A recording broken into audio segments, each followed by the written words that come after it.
Hey y'all, I'm now in Portugal and met Christy, and she's living in her self-built, actually she's still building this 20 square meter tiny house, and she has a huge garden with lemon trees and olive trees, apple trees, you name it.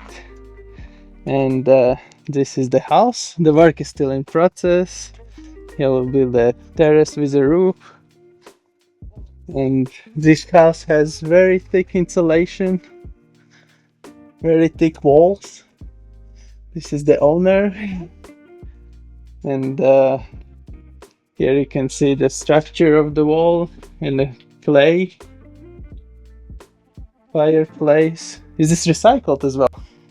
The fireplace? Yeah. Actually, no, it's custom made. Oh, So really? Oh, something artistic. yeah. I'm willing to splash out on things, certain things. Yeah. And so yeah, there's a metal worker who lives maybe a couple hours away. Okay. Found him online, and I call the stove. Its name is Mr. Burns. Okay. Interesting. And here is the all off-grid system, lithium batteries, MPPT, solar charge controller. At the moment there is no water yet in the house. It's still in the future. And this is the kitchen.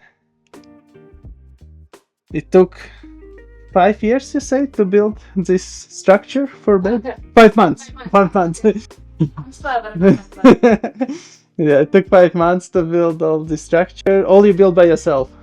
Yes. Yeah, Yeah. very The only nice. thing I haven't done, I didn't do the window. Yeah, And there was some repairs that needed to happen to the tiles on the roof. yeah, So a friend of mine did that. Yeah.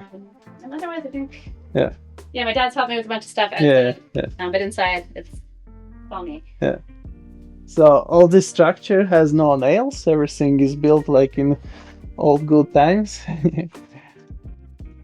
Here is the bed, which is either queen size or king size, not sure. Vintage sofa.